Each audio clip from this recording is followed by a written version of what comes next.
Hello student, welcome to GATE IAS PSU mentor.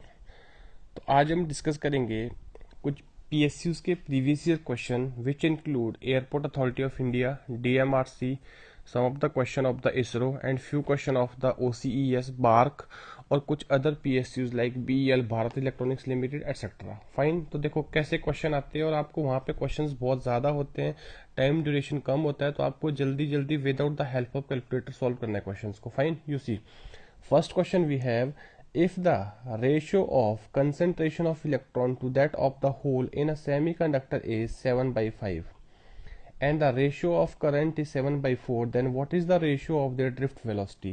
Since you know what is current drift current is NEAVD, right?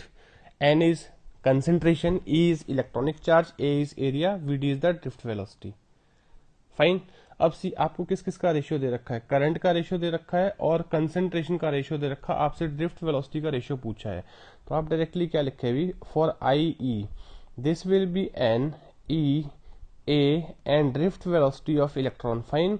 For I p, हाँ जी, holes के लिए हम use करेंगे I p और you can make I h is p e, charge उस पर positive होगा, opposite of electron. A area of cross section specimen का प्रॉपर्टी है, वी डी होल। अगर आप इन दोनों को डिवाइड कर दो तो आपके पास क्या हो जाएगा बताइए भी, ये ई कट हो जाएगा। फाइन। आपके पास एरिया कट हो जाएगा, आपके पास क्या रह जाएगा, करंट रेशियो। करंट कितना दे रखा है, 7/4। हाँ जी, कितना दे रखा है, 7/4। किसके इक्विवेलेंट आएगा भी, 7/5 into V drift of electron upon V drift of hole. Why, because आपको दूसरा रेशियो 7/5 क्या दे रखा है बताओ, concentration of the electron to hole. तो electronic charge cancel, area cancel, बच क्या गया बताइए, ये कंसंट्रेशन का रेशियो बच गया, वो आपके पास गिवन है, और ड्रिफ्ट वेलोसिटी का रेशियो बच गया, वो आपने निकालना है। फाइन। तो आपके पास यहाँ से ड्रिफ्ट वेलोसिटी का रेशियो कितना आ जाएगा बताइए, V D E upon V D H. V D for electron drift velocity, V D H for hole drift velocity. कितना बन जाएगा बताइए, 5/4। हाँ जी, कितना बन जाएगा, 5/4। तो कौन सा ऑप्शन बनेगा भी, C option, right. Now come to 86 this second question. This is numbering I took from the previous year papers. मैंने एग्जैक्ट नंबरिंग ले रखी है। अब यहाँ इसका सोल्यूशन पे आइए भी, देखो नाउ सी। अब देखो इसमें बोला गया है, the circuit has two oppositely connected ideal diode in parallel. Fine. What is the current flowing in the circuit. आपको करंट पूछा है, सर्किट में से कितना करंट फ्लो करेगा, तो बताइए कितना करंट फ्लो करेगा भी। आपके पास ये देखिए पॉजिटिव, तो ये आपके पास एंड क्या हो गया, पॉजिटिव, ये एंड क्या हो जाएगा, नेगेटिव हो जाएगा। तो इसके विद रिस्पेक्ट टू कौन सा डायोड फॉरवर्ड बाइस हो जाएगा, ये वाला डायोड क्या हो जाएगा, ऑन हो जाएगा, फॉरवर्ड बाइस हो जाएगा, और ये डायोड क्या हो जाएगा, ऑफ हो जाएगा, रिवर्स बाइस हो जाएगा। फाइन। बिकॉज आपको मालूम है कि जब डायोड आपके पास इस पोलैरिटी में लगा हो प्लस माइनस, तो ये क्या होता है, फॉरवर्ड बाइस होता है, और जब आपके पास डायोड इस पोलैरिटी में लगा हो तो आपके पास क्या हो जाएगा, ऊपर वाला फॉरवर्ड बाइस, नीचे वाला क्या हो जाएगा, रिवर्स बाइस हो जाएगा। तो आइडल केस में nothing is mentioned here about the internal resistance और कट इन वोल्टेज। तो आइडल केस में हम क्या बोलेंगे, फॉरवर्ड बाइस को क्या करेंगे, शॉर्ट सर्किट, और रिवर्स बाइस को क्या करेंगे, open circuit. Keep these things in mind. Fine. तो बताइए जो न्यू सर्किट आपके पास बनेगा वो क्या बनेगा, that will be some 4 ohm with EMF 12 volt and this resistance is now reverse bias. तो आप इसको ओपन कर दीजिए, ये रेजिस्टेंस कितना बन गया, 3 ओम बन गया। आगे वाला डायोड क्या हो जाएगा, शॉर्ट हो जाएगा बिकॉज ऑन है, और ये आपके पास कितना होगा, 2 ओम होगा। तो इधर करंट कितना होगा, 0 एम्पियर। तो जो भी करंट फ्लो करेगा डायरेक्टली इसी पाथ से फ्लो करेगा, and current is total EMF on in the circuit upon total resistance. Total resistance कितना आएगा, 4 और 2 सीरीज में, this the current is 2 ampere. हाँ जी, कितना बनेगा, 2 एम्पियर। क्या 2 एम्पियर ऑप्शन है अभी, बिल्कुल यस, राइट। तो यार इस तरह से आपके पास विद इन द सेकंड सॉल्व होने वाले क्वेश्चन होते हैं, तो ध्यान रखना इस चीज का। फाइन। अब देखिए भी ये क्वेश्चन दे रखा है, इसमें क्या बोला गया है, सी two junction diode, one of the germanium and other of the silicon are connected as shown below। हाँ जी, किसमें, पैरेलल में कनेक्टेड है, to a battery of 12 volt, right. Load कितने का दे रखा, 10 किलो ओम का था। जर्मेनियम डायोड, इसका कट इन वोल्टेज कितना है भी, 0.3 वोल्ट। मतलब मिनिमम वोल्टेज इसको इतना होना चाहिए तभी ये ऑन होगा। फाइन। और इसका कितना है, 0.7 वोल्ट, राइट। तो बताइए भी, जब मैं 12 वोल्ट दूंगा तो पहले कौन सा डायोड ऑन होगा? ऑब्वियसली बात है, जर्मेनियम के ऑन होने की प्रोबेबिलिटी ज्यादा है, तो जब ये ऑन हो जाएगा अपने क्रॉस कितना ले लेगा? 0.3 वोल्ट ले लेगा। और एक बार इसने जब अपने क्रॉस 0.3 वोल्ट ले लेगा तो सिलिकॉन के क्रॉस तो कभी भी उससे ऊपर नहीं होने देगा, बिकॉज ये दोनों आपस में कैसे कनेक्टेड है बताइए? पैरेलल में कनेक्टेड है कि नहीं है? तो हम क्या बोलेंगे भी, once germanium is on it takes how much? 0.3 volt across terminal, because of practical case है। पिछले केस में हम क्या करे थे? शॉर्ट सर्किट, वहां पे हमारे पास कुछ भी मेंशन नहीं था इसका कट इन वोल्टेज कितना है। And which will never allow silicon diode two on. Germanium on हो गया, अब उस सिलिकॉन को कभी अलाउ नहीं करेगा। क्यों? देखो इसके टर्मिनल के क्रॉस कितना वोल्टेज हो गया? 0.3 वोल्ट, जो फॉरवर्ड वोल्टेज ड्रॉप हो गया। अब ये वोल्टेज यहाँ पे भी यही आएगा 0.3 वोल्ट, बिकॉज पैरेलल कॉम्बिनेशन है। अब सिलिकॉन के डायोड को ऑन होने के लिए कितना चाहिए? एटलीस्ट 0.7, वो तो कभी पॉसिबल ही नहीं है। तो आपके पास जो न्यू सर्किट बनेगा वो क्या बनेगा बताइए? हाँ जी, ऊपर कितना लिख दे जर्मेनियम की जगह? 0.3 वोल्ट, और नीचे वाला रास्ता क्या कर दे? ओपन कर दें, बिकॉज वो ऑफ हो जाएगा। और ये आपके पास हो गया Y, and this is resistance how much? This is 10 kilo ohm. आपको हमेशा जब भी कॉम्प्लेक्स प्रॉब्लम दे रखा हो, सबसे पहले सिंपल सर्क्यूट बनाओ। उसका क्या बनाओ? Simple circuit. और ये आपके पास क्या है भी? ग्राउंडेड, और कितना वोल्ट है? 12 वोल्ट। तो बताइए इसका प्लस इसके प्लस से कनेक्टेड है। जैसे मैं लूप लगाऊंगा यहाँ पे, टोटल ईएमएफ कितना होगा? आपसे क्या पूछा बताइए? When a current flow in the circuit the potential of the Y terminal will be. इस टर्मिनल का पोटेंशियल पूछा भी कितना होगा। अब देखो ये रेफरेंस पे ये 0 वोल्ट हो गया और ये 0 वोल्ट हो गया। अगर ये 0 वोल्ट है, यहाँ पे पोटेंशियल डिफरेंस कितना था? 12 वोल्ट। तो ये पॉइंट किस पे आ जाएगा? 12 वोल्ट पे आएगा। इसका प्लस इसके प्लस के साथ कनेक्टेड है, तो 12 में से 0.3 निकाल दो, कितना आएगा? 11.7 वोल्ट। बिकॉज जब दो सेम साइन कनेक्टेड होंगे तो आपके पास कौन सी पोलैरिटी होती है? Opposing polarity. तो क्या आएगा भी इस तरह से? आपने पढ़ा होगा यार, यू नो दिस, कि जब आपके पास कुछ ऐसा कॉम्बिनेशन होगा कि प्लस माइनस, तो दोनों क्या होंगे? ऐड होंगे। हाँ जी, क्या होंगे? ऐड होंगे। लेट अस से V1 V2, आपके पास फाइनल क्या बनेगा? Plus minus V1 V2, right? V1 plus V2। अगर आपके पास कॉम्बिनेशन कुछ ऐसा होगा, plus minus and minus plus, तो दोनों में क्या है भी? देखो सेम साइन कनेक्टेड हो गए हैं, तो आपके पास क्या बनेगा रिजल्टेंट? प्लस माइनस कितना? V1 minus V2। ये आपके पास V1 आ गया, आपके पास V2 आ गया। और provided V1 is greater then V2, तो ये एडिशन रूल मैंने यहाँ पे लगाया, या फिर आपको KVL आता तो उसको लगा दीजिएगा। फाइन। नाउ सी नेक्स्ट क्वेश्चन देखते हैं। अब देखो नेक्स्ट क्वेश्चन आपको बोला गया, ध्यान से देखो इस क्वेश्चन में क्या बोला गया अभी। Assume that the silicon diode having resistance of 20 ohm, the current flowing through the diode, knee voltage दे रखा है 0.7। अब देखिए यहाँ पे आपके पास क्या बोला है कि जो सिलिकॉन डायोड है, सिलिकॉन डायोड जब आपके पास ऑन होगा, अब इसका कौन सा मॉडल लेना भी आपने? लीनियर मॉडल लेना। कौन सा लेना? लीनियर। इसका जो इंटरनल रेजिस्टेंस है कितना दे रखा है आपके पास? 20 ओम दे रखा है। और इसका नी वोल्टेज कितना वोल्टेज है अभी बताइए? 0.7 वोल्ट है। मतलब जब आप इसको किसी इक्विवेलेंट सर्किट में रिप्लेस करोगे, जब ये ऑन होगा, आप कैसे रिप्लेस करोगे? इस तरह से। फाइन। जब आपके पास ना रेजिस्टेंस गिवन है ना ये गिवन है, तो ये शॉर्ट हो जाएगा, और ये रेजिस्टेंस 0 होने का मतलब क्या है? शॉर्ट सर्किट है। तो बताइए अभी यहाँ कितना कनेक्टेड है? 2 वोल्ट। ये कौन सा साइड है? पी साइड है डायोड का। ये कौन सा? एन साइड है। एन साइड पे क्या कनेक्टेड है? 0 वोल्ट। तो यहाँ से साफ दिख रहा है Vp is greater than Vn, potential at P is greater as compare to Vn। इसका मतलब डायोड क्या है? फॉरवर्ड बाइस है। हाँ जी, डायोड क्या है? फॉरवर्ड बाइस है आपके पास। फाइन। तो क्या बन जाएगा आपके पास बताओ भी? ये 2 वोल्ट आ गया। क्या बताया? डायोड को किससे रिप्लेस कर दो? इससे। एक बार हमें क्लियर हो गया, डायोड ऑन है, इससे रिप्लेस कर दीजिएगा। कितना बन जाएगा? 20 ओम। साथ में हाँ जी कितने का वैल्यू है? It is of 0.7 volt. और आगे कितने का रेजिस्टेंस लगा रखा हमने? 180 ओम का। और ये कितना है? 0 वोल्ट। अब क्या निकालना है इसमें? करंट निकालना है। तो करंट किसी भी सर्किट में क्या होता है भी? किसी एक ब्रांच बन गई यहाँ से यहाँ तक, तो पोटेंशियल डिफरेंस इस एंड पे कितना पोटेंशियल? 2, उस एंड पे कितना? 0। 2 माइनस 0। फाइन। अब देखो अभी ये पूरा पोटेंशियल डिफरेंस नहीं आया है, राइट? ध्यान से देखना प्लीज इस चीज को। माइनस क्या करेंगे भी? 0.7 अपॉन कितना? टोटल ईएमएफ यहाँ से लेके यहाँ तक कितना पोटेंशियल डिफरेंस है? ये प्लस है, ये प्लस किससे कनेक्टेड है? इसके प्लस से, तो माइनस हो जाएगा अपॉन टोटल रेजिस्टेंस कितना है भी? 200। तो ये आपके पास करंट आ जाएगा। तो आई किसके इक्विवेलेंट आएगा? I will be 1.3 upon 200। अगर आप इसको फर्दर सॉल्व करें, it turns out to be 6.5 milliampere. यार देखो यहाँ पे थोड़ा बहुत सर्किट का यूज हो रहा है, तो मैं ये अज्यूम करके चल रहा हूँ कि आपको सर्किट एनालिसिस में बेसिस केसीएल केवीएल आते हैं। फाइन, जब आप किसी ब्रांच में करंट निकालोगे तो वो किसके इक्विवेलेंट होता है बताइए? Total voltage divide by total resistance. तो टोटल रेजिस्टेंस पूरी ब्रांच में कितना है? 20 ओम और 180, सीरीज में दोनों कितना आएगा? 200 आएगा। टोटल वोल्टेज कितना है? इस पॉइंट पे कितना है? 2 वोल्ट है, और इस पॉइंट पे कितना है? +7.7 वोल्ट। किसके बीच में? इसके और इसके बीच में। और यहाँ पे कितना है? 0 वोल्ट है। तो आप निकाल दीजिएगा, दोनों क्या होंगे? सबट्रैक्ट होंगे। फाइन, नेक्स्ट क्वेश्चन पे आइए। आपको बोला है the frequency response curve of RC coupled amplifier is shown below in the figure, the bandwidth of the amplifier will be. आपके पास बैंडविड्थ के 4 ऑप्शन दे रखे हैं, आपको बताना है इसमें से सबसे बेस्ट पॉसिबल आंसर कौन सा होगा बैंडविड्थ का। राइट, अब देखो भी सभी, जब भी हम बाय डिफॉल्ट बैंडविड्थ डिफाइन करते हैं, हम कौन सी बैंडविड्थ डिफाइन करते हैं भी? 3 dB बैंडविड्थ। हाँ जी, कौन सी बैंडविड्थ डिफाइन करते हैं?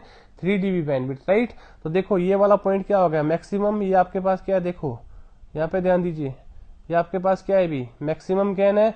और अगर आप इधर देखिए, यहाँ पे गेन आपका फॉल कर रहा है, और इधर चलोगे तो आपका गेन क्या कर रहा है? फॉल कर रहा है। ये पॉइंट आ गया है जहाँ पे आपके पास गेन कितना है? इस पॉइंट पे, इस पॉइंट पे आपके पास गेन है ए मैक्स बाई √2। हाँ जी, कितना? ए मैक्स बाई √2।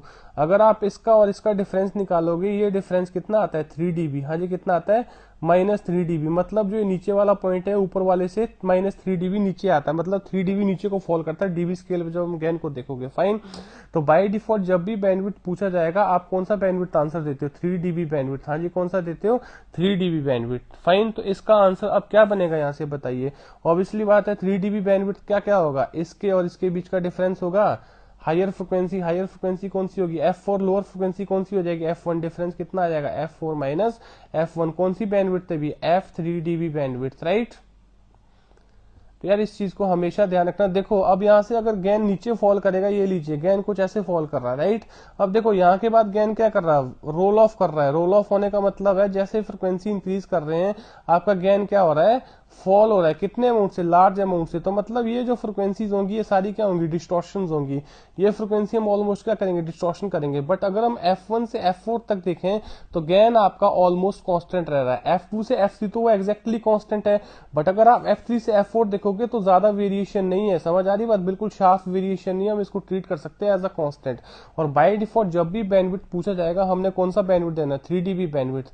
तो 3 dB बैंडविड्थ क्या होता है बताइए? आपने गेन एक्सिस पे वो 2 पॉइंट निकालने फ्रीक्वेंसी के जहां पे आपका गेन कितना फॉल करा? 1/√2 ऑफ द मैक्सिमम। तो कौन सा पॉइंट आ गया? एक पॉइंट ये आ गया और एक पॉइंट ये आ गया। आप देख लीजिएगा, यहाँ पे मैक्सिमम था, इन पॉइंट पे कितना हो रहा है? मैक्सिमम/√2। तो इसलिए ये वाला जो डिफरेंस होगा ये कितना बन जाएगा? 3 dB बैंडविड्थ। तो बाय डिफॉल्ट आपका आंसर कितना आएगा? बी वाला। राइट, अब देखिए अगला क्वेश्चन है, an oscillator is nothing but an amplifier with positive feedback, large gain, no feedback, negative है।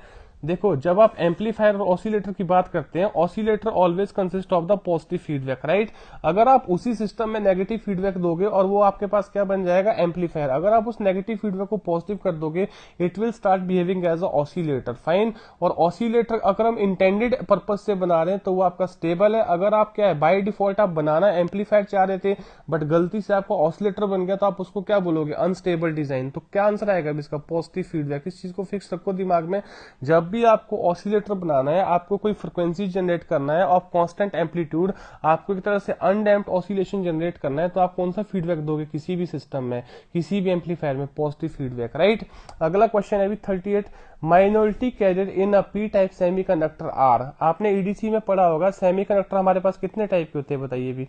सेमीकंडक्टर हम डिस्कस करते हैं 2 कैटेगरी में ब्रॉडली। एक आपके पास रहते हैं इंट्रिंसिक और दूसरे आपके पास क्या रहते हैं? एक्सट्रिंसिक रहते हैं। फाइन, जो एक्सट्रिंसिक है वो आपके पास क्या होते हैं? डॉप्ड होते हैं, एन टाइप होते हैं या फिर क्या होते हैं? पी टाइप होते हैं। तो एन टाइप में क्या डोमिनेटिंग होता है? इलेक्ट्रॉन डोमिनेटिंग होता है, मतलब मेजोरिटी कैरियर होता है। और होल क्या होता है? Minority career. पी टाइप में क्या होता है?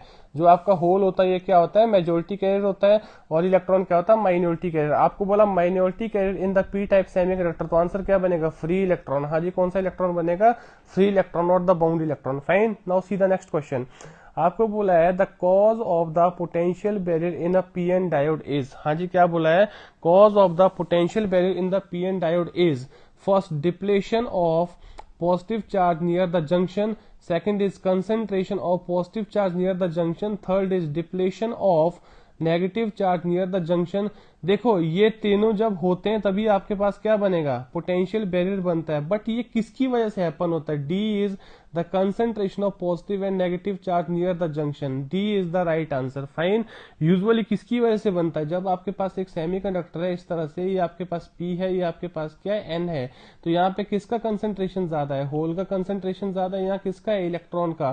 तो इधर से होल डिफ्यूज होंगे, इधर से क्या होंगे, इलेक्ट्रॉन डिफ्यूज होंगे। तो ड्यूरिंग द डिफ्यूजन यहाँ पे आपके पास क्या बनेंगे, इमोबाइल डोनर, और इधर क्या बनेंगे, इमोबाइल एक्सेप्टर। तो वो आपके पास क्या क्रिएट करेंगे, बैरियर। तो बेसिक कॉज क्या था उसका बताइए भी, concentration of positive and negative charges near the junction. Fine, तो this is the best suitable answer, right. अब अगला क्वेश्चन है, the value of beta is, the value of beta is option A less than 1, option B lies between 20 and 200, option C always greater than 200, option D none of these. तो आपके पास answer क्या आएगा भी, B option. ध्यान रखना, beta हमेशा आपके पास क्या होता है भी, ग्रेटर देन 1 होता है, और it usually lies in, beta usually lies in 20 to 250 के अराउंड, इसमें बीटा यूजुअली लाइज करता है भी। अगर आपको इससे ज्यादा का चाहिए होगा, 500 का 1000 का चाहिए होगा, तो उसके लिए हम डार्लिंगटन पेयर यूज करते हैं। क्या यूज करते हैं, डार्लिंगटन पेयर। तो हम यहाँ पे लिख लेंगे साथ में, for higher value of beta, for higher beta we make the use of, we make the use of super beta transistor. हाँ जी, सुपर बीटा ट्रांजिस्टर, राइट। और इसी कॉन्फ़िगरेशन को हम बोलेंगे डार्लिंगटन पेयर। हाँ जी, क्या बोलेंगे, डार्लिंगटन पेयर। ध्यान रखना इस चीज का, डार्लिंगटन पेयर। ये सारी चीजें यार आपको बहुत इंपॉर्टेंट और पूछी जाती है बार बार। अगला क्वेश्चन है, in a bridge rectifier the number of diode required are. तो बताइए ब्रिज रेक्टिफायर में कितने नंबर ऑफ डायोड होंगे, बताओ। देखो, हाफ वेव रेक्टिफायर में कितने नंबर ऑफ डायोड होगा, एक डायोड होगा। फाइन, फुल वेव रेक्टिफायर में कितने डायोड होंगे, दो डायोड होंगे। ब्रिज वेव रेक्टिफायर में कितने होंगे भी, 4 डायोड, राइट। आपके पास एक ब्रिज बनता है जिसके 4 आर्म होते हैं, हर एक आर्म में कितना होता है, एक डायोड होता है। Hopefully you know this, this is the bridge wave rectifier. एक डायोड इधर, एक डायोड इधर, एक डायोड इधर, एक डायोड इधर। फाइन, और बीच में आप क्या लोड कनेक्ट कर दो जिसके क्रॉस आउटपुट ले रहे, तो आंसर क्या बनेगा, डी 4।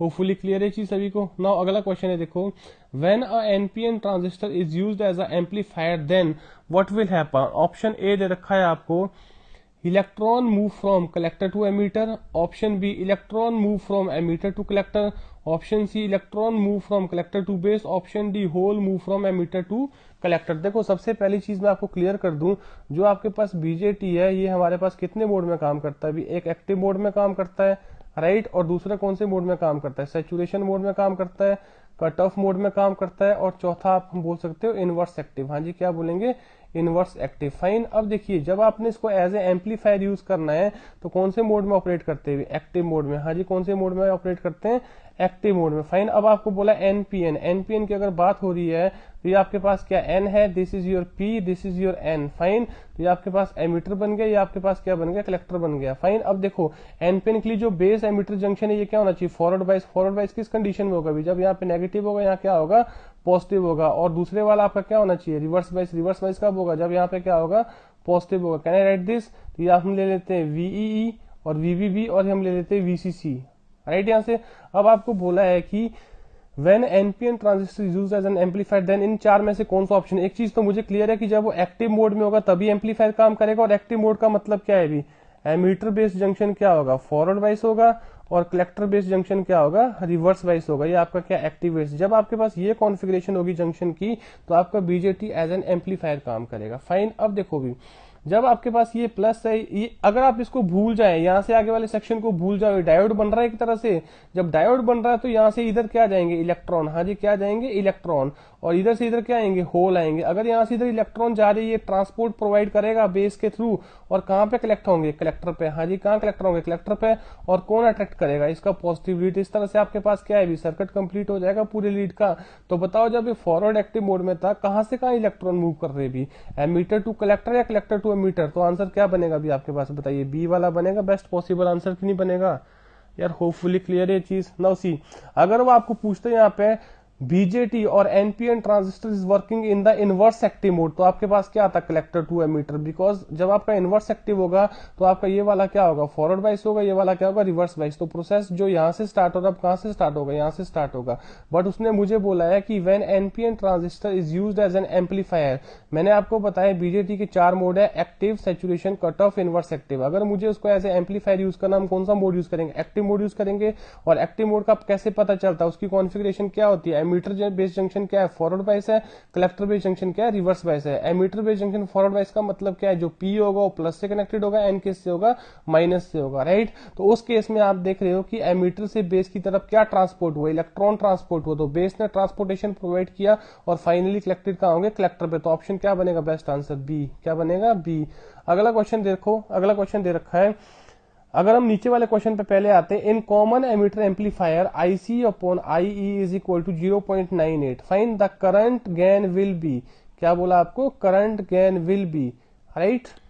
हमसे क्या पूछा है, हमसे पूछा है the current gain will be, किसका, कॉमन एमीटर का। और सबसे पहले हमें क्लियर होना चाहिए कि कॉमन एमीटर का करंट गेन कितना होता है, किससे डिनोट करते हैं, बीटा से, और कॉमन बेस का अल्फा से। तो कितना होता है कॉमन एमीटर का, IC upon IB, fine.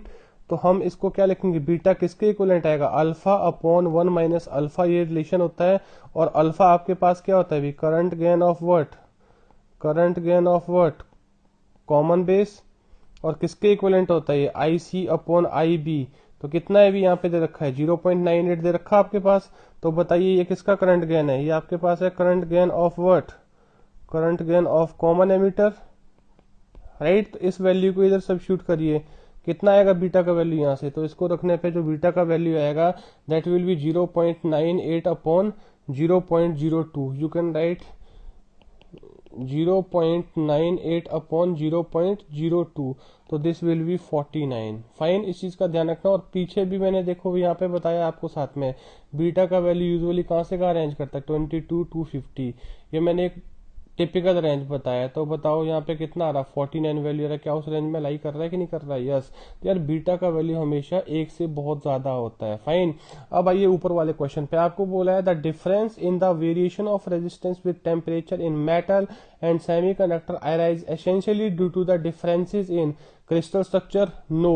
The variation of number of charge carrier with the temperature, yes. Type of doping, no. The variation of scattering mechanism with the temperature, ये तो दोनों में होता है, राइट। स्कैटरिंग क्या decide करता है, स्कैटरिंग मैकेनिज्म किसको डिसाइड करता है, मोबिलिटी को, हाँ जी। और मोबिलिटी क्या होता है, डिक्रीज होता है, चाहे वो मेटल हो चाहे सेमीकंडक्टर हो, कब, जब आपका टेम्परेचर क्या हो रहा है, इंक्रीज हो रहा है। अब देखो जो मेटल में मेरे पास कंडक्शन होता है, किसके इक्विवेलेंट होता है कंडक्टिविटी, बताइए भी, N mu N E, फाइन। N is the carrier concentration, this is mobility of electron, this is electronic charge. तो इन मेटल हम क्या है भी, देखो वी नो इन मेटल जो आपके पास कंसंट्रेशन ऑफ कैरियर है वो क्या रहता है, फिक्स रहता है। Concentration of carrier with temperature क्या होता है, कांस्टेंट, हाँ जी। Concentration of carrier with temperature क्या होता है, कांस्टेंट होता है, फाइन। इसीलिए हम क्या बोलते हैं कि जब आपका टेम्परेचर इंक्रीज हो रहा है, आपका मोबिलिटी डिक्रीज हुआ, देखो ये आपके पास क्या हो गया टेम्परेचर के साथ कांस्टेंट हो गया, ये तो वैसे ही कांस्टेंट है, इलेक्ट्रॉनिक चार्ज 1.6 इंटू 10⁻⁻19। तो ये क्या हो रहा है, डिक्रीज हो रहा है। अगर ये डिक्रीज हो रहा है तो कंडक्टिविटी भी क्या होगा, डिक्रीज होगा। अगर कंडक्टिविटी डिक्रीज होगा तो रेजिस्टिविटी क्या होगा, इंक्रीज होगा, बिकॉज वो उसका क्या होता है, रेसिप्रोकल होता है, फाइन। अब अगर मैं सेमीकंडक्टर की बात करूं, सुपोज मैं किसी के लिए एन टाइप के लिए लिख रहा हूं या फिर पी टाइप के लिए लिख रहा हूं, कितना होगा बताइए, एन नॉट, हाँ जी, म्यू एन ई। अब यहाँ पे ये तो देखो ऐसे ही वेरी करेगा, टेम्परेचर इंक्रीज करोगे तो आपका मोबिलिटी क्या होगा, डिक्रीज होगा। बट यहाँ पे सेमीकंडक्टर में जो ये एन नॉट होता है ना, कैरियर कंसंट्रेशन, हाँ जी, कैरियर कंसंट्रेशन जो होता है ये क्या होता है, इंक्रीज होता है विद टेम्परेचर, हाँ जी, किसके साथ, टेम्परेचर के साथ, फाइन। वो इंट्रिंसिक है चाहे एक्सट्रिंसिक है, समझ आ रही बात यहाँ से, हाँ जी। बिकॉज वहां पे कोवलेंट बॉन्ड क्या होते हैं, ब्रेक होते हैं, कोवलेंट बॉन्ड ब्रेक होगा तो नए कैरियर जनरेट होंगे। तो बताओ बेस्ट पॉसिबल आंसर जो डिफरेंशिएट कर रहा है वो क्या था आपके पास, the variation of the number of charge carrier with the temperature. तो this is the suitable answer and this is very important question. अगले क्वेश्चन में ये भी, in junction diode the holes are due to, हाँ जी, proton, no. Proton पे positive charge particle होता है, होल को भी हम क्या देते हैं भी, पॉजिटिव चार्ज पार्टिकल, फाइन। इसका मतलब ये नहीं कि आपका प्रोटॉन और होल इक्विवेलेंट है, दोनों अब पोलर पार्ट है, fine. Extra electron, no. Extra electron होता तो उस पर नेगेटिव चार्ज होता, बट इसमें कौन सा चार्ज होता, positive charge. Neutron, no. Net charge कितना होगा, 0।